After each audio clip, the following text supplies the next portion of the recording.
tem uma porção de assuntos importantes. Para começar, de acordo com a Agência Brasileira de Inteligência, a ABIN, a atuação do PCC e do Comando Vermelho dentro da política e da vida pública pode sim provocar crises diplomáticas entre o Brasil e outros países. Para preservar a relação, a ABIN quebrou um protocolo e passou a instaurar a política do sigilo, até mesmo para os relatórios considerados de menor importância. Ao implementar a medida, a inteligência brasileira ressaltou que as facções atuam em parceria com agentes públicos, inclusive federais, e que essas organizações têm larga envergadura e potencial econômico considerável. Só em uma operação na última semana, por exemplo, inclusive nós trouxemos aqui no programa Os Pingos nos Is, foram bloqueados 8 bilhões de reais, com B de bola, hein? 8 bilhões de reais do PCC, primeiro comando da capital. Vamos começar o nosso giro de análises. Vamos ao Rio de Janeiro. Roberto Mota conectado com a gente. Mota, seja muito bem-vindo. Ótima noite e semana a você. Bom, essa informação, essa notícia tem alguns elementos que nós já estamos tratando aqui no programa nas últimas semanas, enfim, principalmente a penetração da facção criminosa no serviço público. Agora, chama a atenção essa sinalização de que essa atuação da facção, uma empresa já transnacional, pode sim criar crises diplomáticas. Não é só um problema do Brasil, já é um problema do Paraguai, da Bolívia, da Colômbia e de tantos outros países, né, Mota? Exatamente, Caniato. E me surpreende algumas entidades do governo do Estado brasileiro terem descoberto isso agora. Boa noite para você, boa noite para a nossa bancada, boa noite à nossa querida audiência. Todas as vezes que vocês escutarem uma notícia sobre segurança pública ou combate à criminalidade, uma notícia que não fizer muito sentido, que parecer uma coisa assim meio doida ou até contraditória, lembrem-se da infiltração do crime organizado na máquina do Estado. O Brasil já é hoje o segundo maior mercado consumidor de cocaína do mundo e uma das rotas de exportação da droga para os Estados Unidos e para a Europa. A cocaína vem principalmente de dois países, Bolívia e Colômbia. A Bolívia era, até pouco tempo, presidida por um sindicalista ligado aos produtores de coca. E o atual presidente da Colômbia já declarou no pódio das Nações Unidas que os combustíveis fósseis são mais perigosos do que a cocaína. Há quem diga que há muito tempo a indústria das drogas influencia ou mesmo dirige boa parte da política latino-americana. A verdade, o que a gente pode dizer com certeza, é que o tráfico de drogas e suas variações são completamente incompatíveis com a democracia. Quem ainda não entendeu isso precisa visitar um dos milhares de territórios brasileiros, inclusive aqui no Rio de Janeiro, que já são hoje controlados pelos traficantes. Vários aspectos dessa notícia precisam ser destacados e analisados pelos nossos comentaristas. O Cristiano Beraldo também com a gente. Beraldo, seja bem-vindo, uma ótima noite a você. O PCC e o Comando Vermelho deixaram de ser um problema somente do governo brasileiro, né? É importante lembrar que essas facções, elas comandam a rota da droga na América do Sul.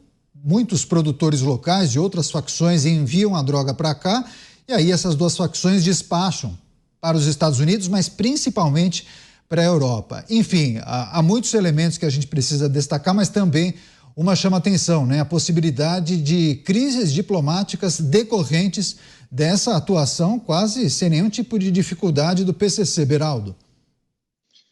Pois é, Caniato. Boa noite a você, ao Mota, ao Dávila, a nossa audiência que nos prestigia diariamente aqui nos Pingos nos Is. Esse problema que o Brasil enfrenta do ponto de vista de imagem, na verdade, ele tem outros aspectos, porque os países que recebem essa droga exportada a partir do Brasil, esses países eles não estão de braços cruzados, simplesmente assistindo toneladas de drogas entrarem para serem distribuídas pelos traficantes e até chegar nos consumidores desses países. Esses países, os Estados Unidos, os países europeus, eles fazem um monitoramento muito efetivo do trajeto que essa droga percorre até chegar nos seus respectivos países. Os Estados Unidos, por exemplo, na sua estrutura consular no Brasil, tem representantes do Departamento de Narcóticos dos Estados Unidos, o DEA, que vai fazendo esse monitoramento e tem informação de muito boa qualidade para oferecer às autoridades brasileiras.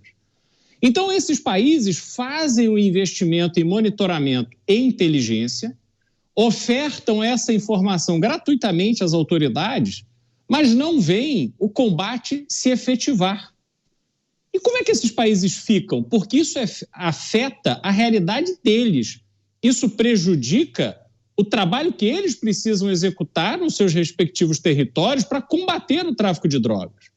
Só que nós estamos aqui servindo de uma passagem extremamente fácil para essas organizações criminosas que vão se ramificando o mundo afora. A gente já falou aqui várias vezes, o PCC é uma multinacional do tráfico de drogas. Essa é a realidade. Essas nações sabem o peso do problema que o PCC e Comando Vermelho e outros causam nos países deles. E aí, ao chamarem o Brasil para a sua responsabilidade, que resposta recebem? Nenhuma que esteja à altura da solução do problema. A gente fica simplesmente assistindo essa situação e isso, obviamente, cansa, porque é um problema muito claro, muito evidente. Exige mais investimento, exige mais monitoramento, exige não só mais dinheiro, mas tem efeitos muito graves na própria população desses países. E aí a culpa recai sobre o Brasil, que nada está fazendo para evitar essa expansão tão pesada de organizações multinacionais do crime como o PCC. A presença do PCC na política poderia prejudicar a imagem do Brasil, enfim, relatório e levantamentos feitos, inclusive, pela Agência Brasileira de Inteligência, a ABIN, mostrando a atuação das duas principais facções criminosas no Brasil, a maneira como essas duas organizações acabam se conectando a outros grupos criminosos na América do Sul e como isso tem prejudicado a imagem do nosso país por conta das várias notícias que nós trazemos que apontam para a presença dessas facções criminosas na esfera pública, em posições de poder. O Luiz Felipe Dávila também com a gente nesta edição de segunda-feira. Dávila, seja bem-vindo, viu? Ótima noite a você, excelente semana. Bem, o que a gente precisa considerar acerca dessas informações destacadas na abertura de Os Pingos nos Is? Bem-vindo. Boa noite, Caniato, boa noite, Beraldo, boa noite, Mota, e boa noite à nossa audiência. Bom, nós já tratamos desse tema várias vezes aqui nos Pingos nos Is. E eu sempre enfatizo que o combate ao crime organizado é uma questão de Estado, e mais do que Estado, deveria ser uma das prioridades da política internacional do Brasil, porque trata-se de organizações transnacionais e, por serem organizações transnacionais, exige sim cooperação com outras instituições internacionais. Mas este assunto não está na pauta da política externa brasileira, o que mostra que estamos perdendo uma enorme oportunidade para combater um dos maiores crimes transacionais que hoje é o tráfico de drogas. O segundo ponto mostra a falência do Estado brasileiro. O PCC existe mais ou menos há 30 anos. Começou com uma facção dentro de presídios em São Paulo e se tornou uma multinacional, como o Beraldo gosta sempre bem de enfatizar aqui, cujo lucro é maior que o da Petrobras. Então, em 30 anos, saiu de uma organização que comandava presídios, cadeias, para se tornar a maior multinacional brasileira e uma das mais lucrativas do mundo. Isto demonstra a absoluta falência do Estado, a falência do Estado em não utilizar as instituições para combater uma organização que tomou tamanha escala. E terceiro, mostra a falência da política de fronteira do país, porque toda essa cocaína, arma que passa pela nossa fronteira porosa, como bem disse o Mota, mostra o fracasso absoluto do nosso aparato de segurança pública no Brasil, de defesa das fronteiras. Então, nós entendemos que o crime organizado mostra a falência do Estado em três coisas. Primeiro, no combate ao presídio. O Estado não está presente no presídio. Quem comanda os presídios são facções criminosas. Segundo, o Estado está ausente das fronteiras do país. como mostra a quantidade absurda que passa de droga e armas pelo Brasil, sendo que o Brasil não produz cocaína, o Brasil é apenas um entreposto de exportação. E terceiro, um fracasso de política externa, porque o governo não leva isso a sério. Isso mostra que se nós não tivermos uma política de segurança pública para acabar com o crime organizado vai acabar com o Brasil. Pois é, esse é um assunto importante. Eu vou retomar com o Roberto Mota, porque o Dávila trouxe um aspecto que a gente precisa trazer para o dia a dia da população, né, Mota? O Dávila falou no combate ao crime organizado, esse é um dever, deveria ser uma política de Estado, mas enfim, eu fico imaginando o cidadão, não é frustrante ele observar para essas duas facções que têm pouco mais de 30 anos e observar que elas cresceram tanto, mas tanto que rivalizam com as maiores do mundo e talvez faturem tanto quanto a Petrobras, maior empresa brasileira. Enfim, essas facções viraram potências por qual razão, Mota? Porque a nossa legislação é branda, permissiva, tem a questão que envolve a impunidade, mas tem vários outros elementos também que a gente até pode apontar aqui nessa discussão. Eu acho que o fator mais importante, eu vou fazer propaganda própria de novo, foi explicado pelo cientista político João Henrique Martins no programa de estreia do Conexão Mota, quando ele falou sobre o processo gradativo de enfraquecimento do sistema de justiça criminal no Brasil, que teve origem lá na época do regime militar, em que os defensores dos direitos humanos adotaram a seguinte estratégia: já que quando um sujeito vai para um presídio, o Estado brasileiro não consegue garantir os direitos dele, então vamos fazer o seguinte, vamos fazer tudo o que a gente puder para evitar que o sujeito vá para o presídio. Vamos criar uma lei penal mais leniente possível e vamos criar uma lei de execuções penais para fazer que quando ele vá para o presídio, ele saia de lá o mais rápido possível. Vamos inventar todo tipo de benefícios, de desculpas. Naquela época, eles achavam que isso é uma boa ideia. Só que o resultado disso foi empurrar o Brasil no abismo do caos, do crime sem controle, de um conjunto de presídios que hoje são efetivamente controlados pelas facções criminosas.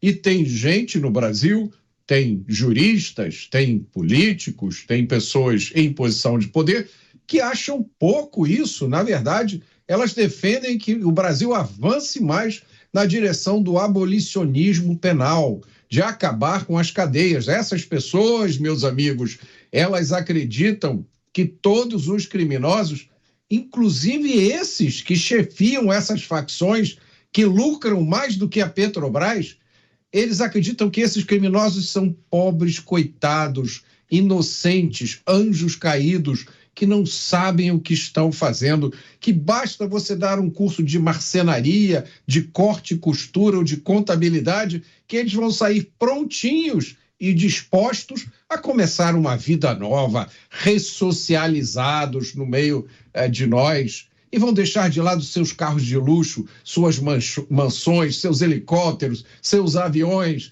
e vão aceitar um emprego para ganhar 2 ou 3 salários mínimos, trabalhando todo dia, como faz a maioria de nós brasileiros. Mas isso é uma mentira. E é uma mentira, Caniato, desmentida todos os dias por notícias que a gente dá aqui como essa.